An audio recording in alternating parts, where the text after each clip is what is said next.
Oke, baik. Assalamualaikum warahmatullahi wabarakatuh. Perkenalkan, nama saya Jovan Steve Anthony dengan nomor NRP terakhir 38. Di sini saya akan menjelaskan tentang hasil revisi dan juga demo dari mata kuliah struktur data praktikum modul pertama. Berikut bukti yang saya punya mengenai pengumpulan revisi. Lanjut ke nomor satu. Di nomor satu ini kita disuruh untuk melakukan combo, di mana kombonya ini berupa simbol-simbol. Simbol-simbol tersebut juga ada artinya sendiri. Seperti ini contohnya, memulai tebasan dan mengakhiri tebasan juga. Nah, di sini contoh masukan yang pertama, biar langsung paham. Mereka, tiap simbol-simbol ini itu harus dimasukkan secara runtun. Harus memiliki awal dan akhir yang tepat. Sebagai contohnya, diawali dengan kurung kurawal, diakhiri juga dengan kurung kurawal tersebut. Lalu di tengahnya ada kurung sikut, ditutup juga dengan kurung sikut. Dan yang paling tengah, di intinya ada kurung buka dan kurung tutup, di mana hasilnya akan menyerupai combo. Lanjut untuk contoh yang kedua, di mana kurung-kurung ini sudah mirip, cuman terletak di posisi yang berbeda, maka tidak bisa dikatakan sempurna, hasilnya menjadi kegagalan. Langsung masuk aja ke codingan yang saya punya. Di sini kita menggunakan stack yang berjudul combo, di mana string ini akan diambil melalui cin sebagai input. Dan karena ini string berupa huruf yang satu, yang menjadi satu, maka dijadikanlah for loop, di mana string S bisa diambil satu persatu hurufnya. Maka simbol-simbol yang tadi di awal bisa dicek satu persatu apabila ada kesamaan atau ada yang salah. Oke, masuk ke dalam perintah if. Jika jika bentuknya merupakan simbol-simbol yang seperti diminta di awal, maka akan dimasukkan ke dalam stack. Dan jika tidak, atau malah tidak ada isinya, maka disebut sebagai fail. Lalu,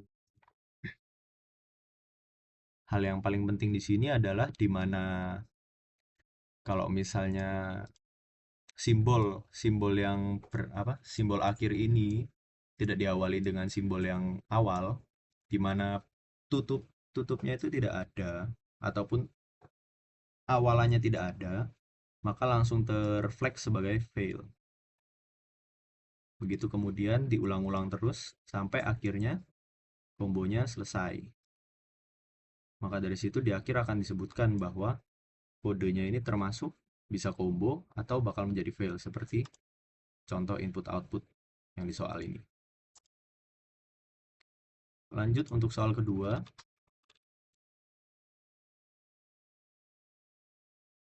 Soal kedua ini dalam kesimpulannya bisa dijelaskan bahwa ada inputan berupa orang-orang, di mana orang-orang ini akan orang pertama ini contohnya Arsut akan memiliki kunci atau surat.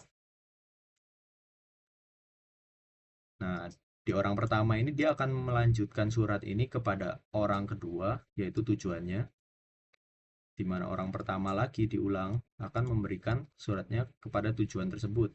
Hal ini diulang-ulang sampai di inputan terakhir, di mana orang pertama ini dipertanyakan apabila dia yang membawa surat apakah bisa diantar ke tujuan terakhir ini. Apabila bisa, maka outputnya seperti ini. Dan apabila tidak bisa, outputnya seperti ini. Oke, dimulai dengan menerima variabel in. Di sini juga ada integral index yang hasilnya min 1. Lalu memasukkan string A dan B. A dan B ini sebagai contoh. Contoh orang pertama dan kedua. Di sini kita melakukan pengambilan data berupa nama-nama seperti yang tadi saya sebutkan. Lalu tujuannya juga.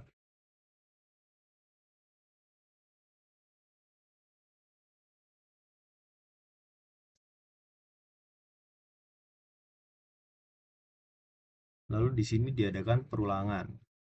Perulangan di mana kalau misalnya dari manusia pertama ke tujuannya ini bisa tergapai, maka akan dikeluarkan output seperti ini.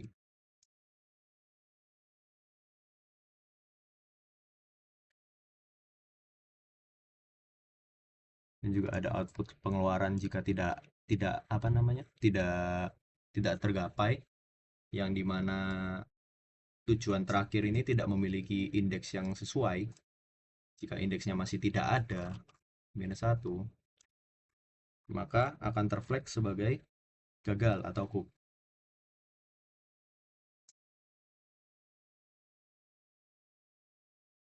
Jadi konsep konsep yang paling dasar melalui ini adalah di mana A membawa kuncinya dan juga mendapatkan indeks yang sesuai, bukan -1, dilanjutkan ke tujuannya, di mana tujuannya juga akan mendapatkan indeks, di mana indeks ini ngeflag mereka sebagai orang yang bisa memiliki surat.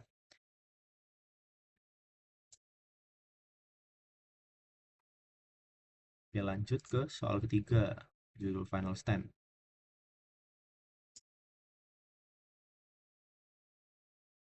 Di soal ketiga, secara kesimpulan juga ada dua hal yang harus diperhatikan,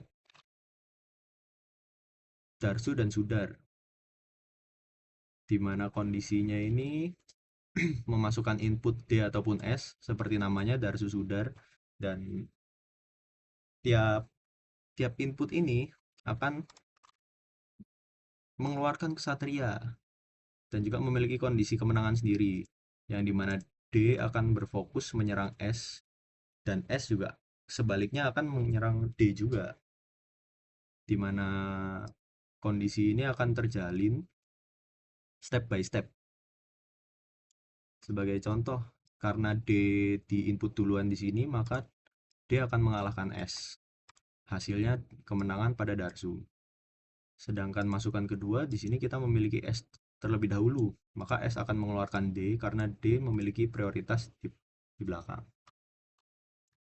Ini contoh yang sedikit lebih kompleks, di mana Sudar dapat memenangkan pertandingan atau perkelahian ini dikarenakan Sudar memiliki priority utama yang mengalahkan D, lalu jumlahnya jadi lebih adil. Oke, langsung masuk aja ke codingannya.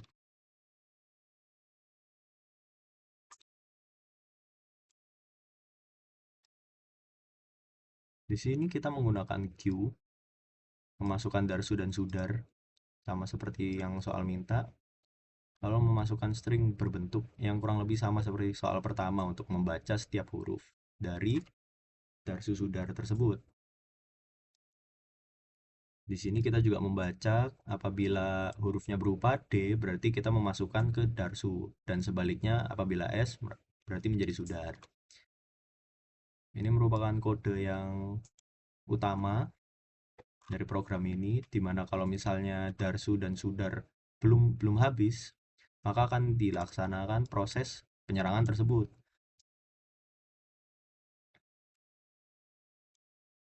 Bisa dilihat di sini, jika bentuknya lebih banyak, maka Darsu akan menyerang.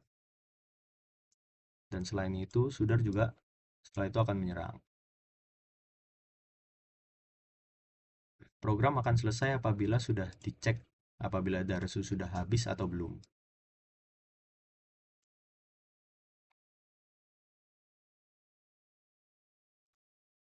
Untuk yang nomor 4, Pathfinder.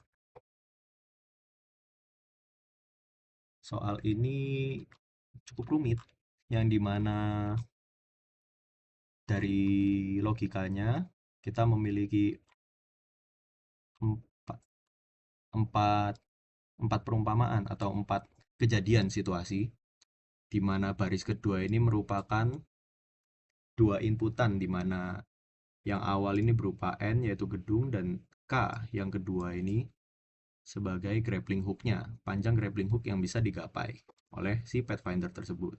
Karena dia menginput 4 di awal, maka ada 4 situasi input yang bisa dimasukkan. Berikut keluarannya. Sebagai contoh, di mana gedungnya ada 6, maka di sini ada 6 nilai. Di mana nilai-nilai tersebut itu sebagai gedung-gedungnya tersendiri yang memiliki nilai tertentu.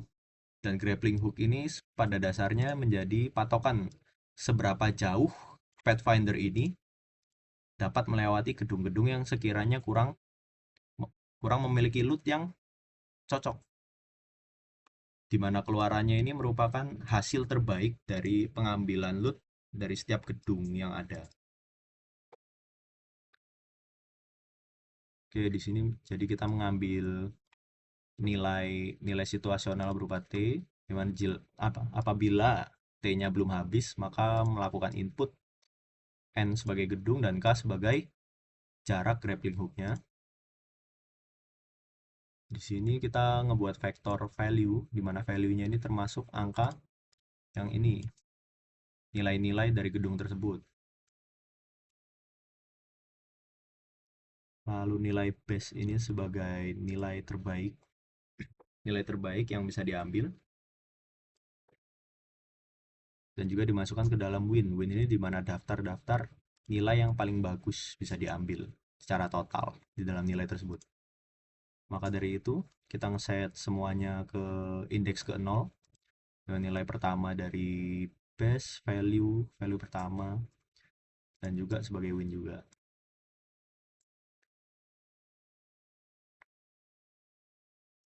Ini merupakan program utamanya, di mana dia akan menghitung value.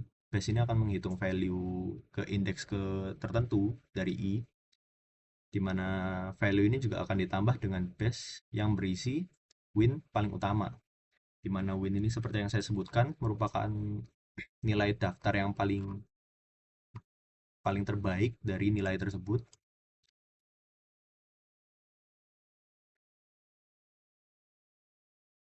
Dan apabila kalau misalnya data win sudah terlalu banyak dan di belakang-belakangnya sudah kurang efisien, maka akan dipopek.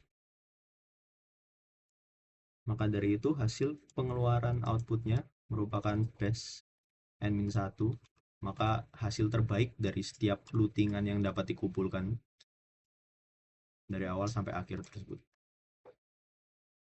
Oke, baik, cukup sekian rasanya dari saya. Maaf bila ada salah kata ataupun hal yang kurang jelas. Sekian dan terima kasih.